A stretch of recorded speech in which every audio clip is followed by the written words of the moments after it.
Hey guys, कल आपने पढ़ा concept of set, definition of set, set representation.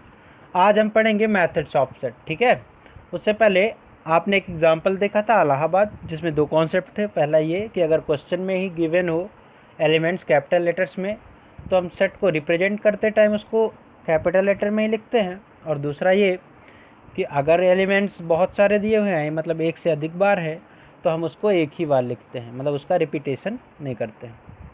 यहाँ पे एप्सिलॉन जो लिखा हुआ है, इसका मतलब होता है इज़ रिलेटेड टू या is belongs to. For example, if A belongs to X, then we can say that A is related to X और is not related to X. दो तरीके के होते हैं, तो यहाँ पे क्या बोलेंगे, A is related to X, या इसको और क्या बोलते हैं, ए बिलोंग्स टू एक्स। अब अभी मैंने थोड़ी देर पहले बोला is not related to X. इसका मतलब क्या है गाइस? पिछले वीडियो में आपने देखा होगा, एक एग्जांपल लिया गया था कि अगर आपसे पूछा जाए कि -5 क्या नेचुरल नंबर पे बिलोंग करता है, तो आपका आंसर था नहीं, -5 तो एक ऋणात्मक पूर्णांक है, निगेटिव इंटीजर है, तो -5 में बिलोंग नहीं करेगा। तो जब बिलोंग नहीं करता है, उसको भी रिप्रेजेंट किया जाता है, और उसको रिप्रेजेंट करने के लिए आपका इसी एप्सिलॉन में एक स्लैश लगा दिया जाता है, जिसका मतलब होता है डज नॉट बिलोंग्स टू या is not related to. So if a does not belong to x, then we can say that a is not related to x। ठीक है, यहाँ पे एक एग्जांपल है, इससे क्लियर करते हैं। क्वेश्चन में दिया हुआ है if a equals to 1 2 3 then, तो यहाँ पर आपको ये देखना होता है गाइस कि इस दिए हुए सेट में या गिवन सेट में जो कलेक्शन है 1 2 3 का, आप देख पा रहे होंगे यहाँ पे 1 2 3, राइट। अगर 1 2 3 मिलते हैं, जिसमें अगर हमको क्वेश्चन पूछा गया है, मतलब एलिमेंट्स के जो हैं उस सेट के पार्ट हैं, तो हमको किसका साइन लगाना होता है गाइस? बिलोंग्स टू का, जो इसमें आप देख सकते हैं। और अगर नहीं होगा तो किसका साइन लगाएंगे? Does not belongs to. ठीक है, चलिए देखिए, if a equals to 1 2 3 then, देखिए फर्स्ट क्वेश्चन है 2 dot dot belong to a, 2 dot dot a. अब आप देखिए यहाँ पे कि 2 इस सेट का एलिमेंट है या इस कलेक्शन का एलिमेंट है, तो यहाँ पे कौन सा साइन लगा हुआ है? आप देख सकते हैं बिलोंग्स टू का साइन लगा हुआ है। इसी तरीके से सेकंड क्वेश्चन में 3 belongs to x, which means 3 भी इस एलिमेंट का या इस सेट का ही पार्ट है। ठीक है, तो 3 एक एलिमेंट है इस कलेक्शन का। नेक्स्ट 4, तो गाइस इसमें 4 कहीं पे भी किसी एलिमेंट में मेंशन नहीं है, 1 2 3 ही है, 4 नहीं है, विच मीन्स ये इस कलेक्शन का मेंबर नहीं है। तो उसको रिप्रेजेंट करने के लिए हम क्या साइन लगाते हैं? Does not belongs to. Hopefully आपका क्लियर हो गया होगा। चलिए अब आते हैं अपने टॉपिक्स पे, मेथड्स ऑफ रिप्रेजेंटेशन सेट या मेथड्स ऑफ रिप्रेजेंटिंग सेट। ठीक है, सेट को रिप्रेजेंट करने के टाइप्स या तरीके। दो टाइप्स होते हैं सेट को रिप्रेजेंट करने के लिए। कौन कौन से? फर्स्ट है कौन सी? टैबुलर फॉर्म या टैबुलर मेथड, इसी को बोलते हैं रोस्टर मेथड या लिस्ट मेथड। 3 नेम्स है इसके, tabular method, roster method, list method. Hindi में बोलते हैं इसको सारणी विधि। गाइस ये मेथड तब यूज की जाती है जब आपके एलिमेंट्स क्या हो, नंबर ऑफ़ एलिमेंट्स क्या हो, फिनिट हो। फिनिट का जरूरी नहीं है कि आप हमेशा फिनिट के लिए ही, अगर आप उसको कॉपी में रिप्रेजेंट कर सकते हैं तो आप इस मेथड से इसको रिप्रेजेंट करते हैं। ठीक है, मतलब उसको लार्ज स्केल पे हमको राइट ना करना पड़े, तब हम टैबुलर मेथड यूज करते हैं, रोस्टर मेथड यूज करते हैं। फॉर एग्जांपल यहाँ पे आप देख सकते हैं V इक्वल्स टू AEIOU, तो ये आप ऊपर पढ़ चुके हैं अभी जिस तरीके से आपको सेट रिप्रेजेंट कराया गया है ऊपर, वो यही फॉर्म था, टैबुलर मेथड, रोस्टर मेथड या लिस्ट मेथड। हमको अब जो पढ़ना है वो कौन सी मेथड है? सेट बिल्डर मेथड, या इसको बोलते हैं प्रॉपर्टी मेथड। हिंदी में बोलते हैं समुच्चय निर्माण की विधि या गुण विधि। गाइस इसको रिप्रेजेंट करने के लिए आप सिंपली इस फॉर्म का यूज करेंगे। कौन सा फॉर्म? यहाँ पे लिखा हुआ है P ऑफ x, मतलब P एक क्या है? सेट है जिसमें x एलिमेंट है। तो x किस प्रकार के एलिमेंट है? तो P of x equals to, curly bracket आप यहाँ पे देख सकते हैं, x सच दैट, ये दो डॉटेड है, ये इसका मतलब होता है सच दैट। ठीक है, तो एक्स सच दैट का मतलब होता है इस प्रकार है कि, या इसकी वैल्यू ऐसी है। कैसी है? X such that x is equals to common property. Common property का मतलब यहाँ पे क्या हुआ? यहाँ पे आपका लिखा हुआ है कॉमन प्रॉपर्टी। इसका मतलब क्या हुआ गाइस? कॉमन प्रॉपर्टी का मतलब ये है कि जब आप कोई कलेक्शन बना रहे होंगे जिसमें और उनमें जो एलिमेंट्स होंगे, उन एलिमेंट्स में जो जो कॉमन प्रॉपर्टीज़ होंगी वो यहाँ पे हमको मेंशन करना होता है। क्योंकि कई बार ऐसा होता है गाइस कि वो एलिमेंट्स जो होते हैं वो बहुत लंबे स्केल तक होते हैं। फॉर एग्जांपल नेचुरल नंबर्स का एक सेट, तो नेचुरल नंबर 1 से लेकर कहाँ तक होता है? इन्फिनिटी तक होता है। तो अब इन्फिनिटी तक तो हम राइट कर नहीं सकते, उसके लिए हम क्या करते हैं, उसकी जो कॉमन प्रॉपर्टीज़ होती है, उन एलिमेंट्स में जो कॉमन प्रॉपर्टीज़ होंगी उनको हम यहाँ पे क्या करेंगे, मेंशन करेंगे, और इस तरह से उसको रिप्रेजेंट करेंगे ताकि वो सारे नेचुरल नंबर का कलेक्शन एक सेट के रूप में क्या हो जाए, रिप्रेजेंट हो जाए। यहाँ पे लिखा हुआ आप देख सकते हैं फॉर इनफाइनाइट एलिमेंट। ठीक है, चलिए सेट बिल्डर मेथड जानते हैं इसको। यहाँ पे क्वेश्चन में लिखा हुआ है 1, 4, 9, 16, 25 up to dot dot dot so on. ठीक है, वैसे 3 डॉट लगा दो, ज़्यादा लगाने की ज़रूरत नहीं होती है, इसका मतलब होता है इन्फिनिटी। ठीक है, तो इसको सॉल्व कैसे करेंगे या सेट बिल्डर फॉर्म में कैसे बिल्ड करेंगे? देखिए यहाँ पे 1 can be written as 1 square, ये कॉमन प्रॉपर्टी हम देखते हैं, जो भी एलिमेंट्स लिखे हुए हैं उनकी कॉमन प्रॉपर्टी ढूंढना है। 4 को कैसे लिख सकते हैं? 2 का स्क्वायर, 9 को 3 का स्क्वायर, 16 को 4 का स्क्वायर, 25 को 5 का स्क्वायर। ऐसे ही जितने भी आते जा रहे हैं, तो यहाँ से ये क्लियर हो रहा है कि लगातार कंजेक्टिवली ये क्या हो रहे हैं, नेचुरल नंबर्स के स्क्वायर होते जा रहे हैं। ठीक है, कंजेक्टिवली मतलब होता है लगातार या क्रमशः। ठीक है, क्रमशः अच्छा वर्ड। तो क्रमशः क्या हो रहे हैं, ये नेचुरल नंबर्स के स्क्वायर होते जा रहे हैं। इसलिए हम क्या करेंगे, हमको क्या प्रॉपर्टी मिली यहाँ पे कि ये जो भी नंबर्स यहाँ पे रिटन हैं वो सारे के सारे नेचुरल नंबर्स के कंजेक्टिवली स्क्वायर हैं। तो इसको सेट बिल्डर फॉर्म में रिप्रेजेंट करने के लिए गाइस यहाँ पे लिखा जाता है, यहाँ पे कोई भी हम एक कैपिटल लेटर ले लेते हैं, सपोज कैपिटल एक्स, क्योंकि हमने ऊपर पढ़ा था कि सेट को रिप्रेजेंट करने के लिए एक कैपिटल लेटर यूज किया जाता है। तो हमने कोई भी कैपिटल लेटर ले लिया x equals to curly bracket x such that x equals to n square. आप यहाँ पे देख सकते हैं n square, small n square.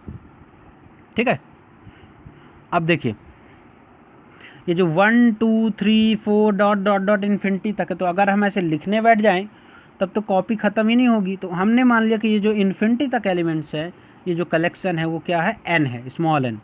ठीक है, हाँ, अब स्मॉल एन एक्चुअली जो होता है, एन फॉर होता है नेचुरल नंबर। ठीक है, तो कैपिटल एन से हम डिनोट करते हैं सारे के सारे नेचुरल नंबर्स को अगर हम लेते हैं, और उसका एक छोटा सा हमको क्या लेना है, कलेक्शन, वो भी एक तरह से क्या होगा, सेट ही होगा। ठीक है, तो उस सेट को हम क्या बोलेंगे, स्मॉल एन, और वो किसका पार्ट होगा, वो किसका एलिमेंट्स होंगे, कैपिटल एन के, नेचुरल नंबर्स के। ठीक है, तो यहाँ पे स्मॉल एन हमने लिया, तो यहाँ पे क्या हो रहा था, सारे नेचुरल नंबर्स का स्क्वायर हो रहा था, तो हमने लिखा x equals to n square. यहाँ पे लिखा हुआ है वेयर या फॉर एवरी, तो आप फॉर एवरी टर्म लगाया करिए क्योंकि ये ज़्यादा यूजफुल होता है। ये जो ए की तरह दिखता है ऊपर की तरफ, इस साइन का मतलब होता है फॉर एवरी, ये इसका मतलब होता है प्रत्येक एलिमेंट के लिए, या हर एक एलिमेंट जो बिलोंग करता है किसी पर्टिकुलर कलेक्शन पे या सेट पे। ठीक है, तो आप फॉर एवरी ही लगाएं, वेयर ना यूज करें, वेयर उसके बाद यूज कर सकते हैं। ठीक है, तो x such that x equals to n square for every small n belongs to capital n. यहाँ पे बिलोंग्स टू का साइन लगा हुआ आप देख सकते हैं। तो इसका मतलब ये हुआ कि स्मॉल एन जो कलेक्शन है 1 से लेकर कुछ एलिमेंट्स तक, अब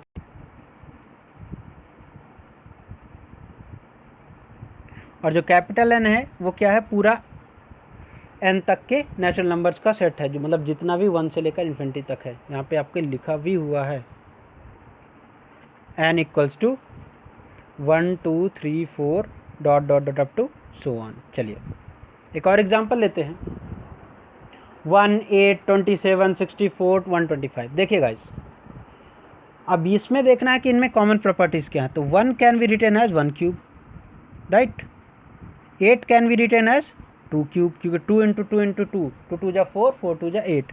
27 can be written as 3 cube, 64 can be written as 4 cube, 125 can be written as 5 cube. ऐसे ही अब यहाँ पे इस बार क्या हो रहा है, इस बार नेचुरल नंबर्स का क्यूब हो रहा है, वो भी कंजेक्टिवली क्रमशः आगे बढ़ता जा रहा है। तो इसको भी रिप्रेजेंट करने के लिए इस बार क्या करेंगे गाइस, एक हम क्या मान लेंगे, कोई भी alphabet capital Y equals to x such that, इस बार क्या लिखेंगे n क्यूब, उस बार क्या लिखा था आपने n स्क्वायर, ठीक है। इस बार क्या हो रहा है, उनका क्यूब हो रहा है।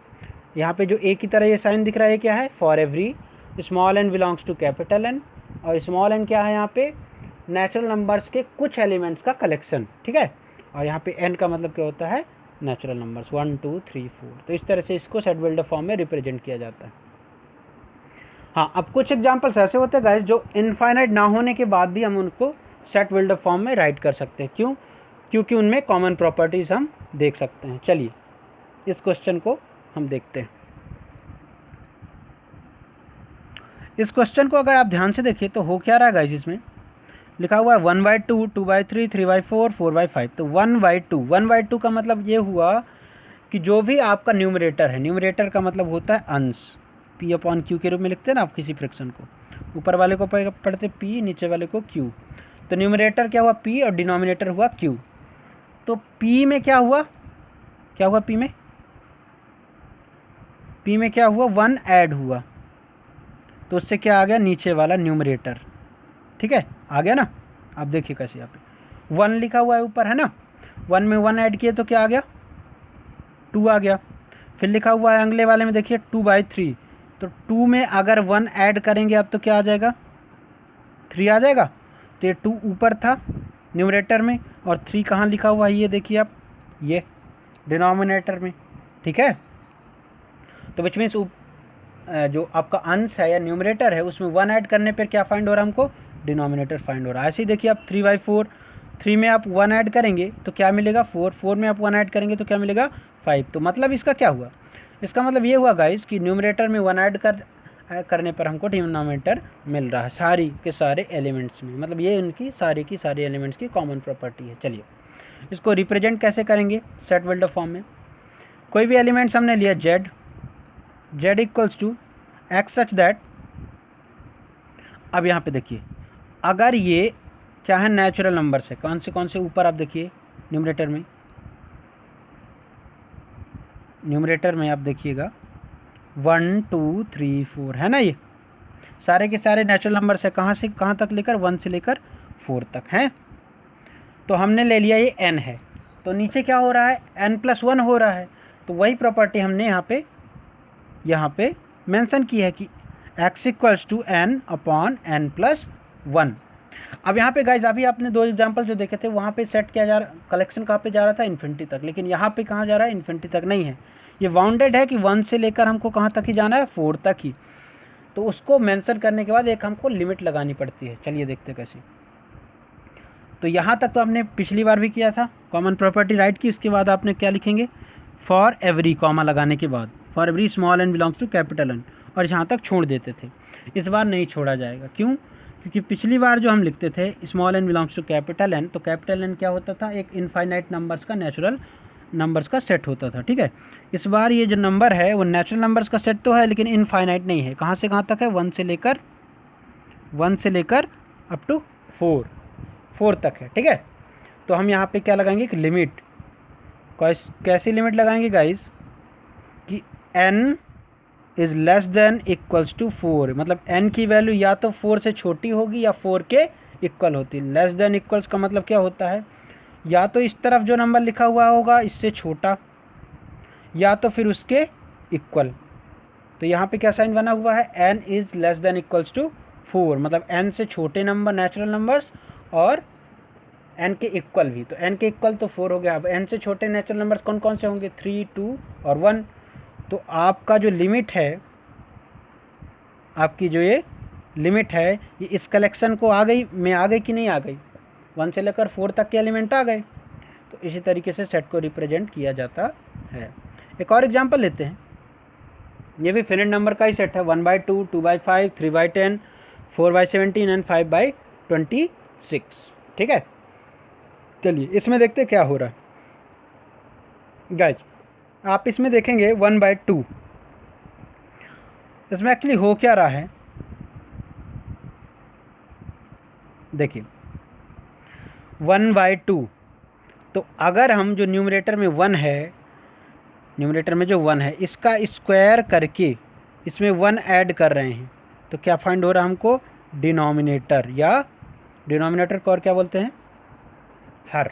ठीक है, तो 1 में देखिए आप यहाँ पे 1/2, तो 1 आपने लिखा न्यूमरेटर में और उसमें क्या किया 1 स्क्वायर प्लस 1, तो 1 स्क्वायर की वैल्यू क्या हुई 1 और 1 में ऐड किए तो 1 + 1 = 1/2।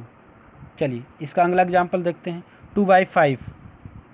तो गाइज यहाँ पे क्या हुआ 2/5 लिखा हुआ है, तो 2 का स्क्वायर होगा नीचे और प्लस उसमें 1 ऐड कर दिया जाएगा, तो 2 का स्क्वायर कितना हो रहा है 4, यहाँ पे आप देख सकते हैं।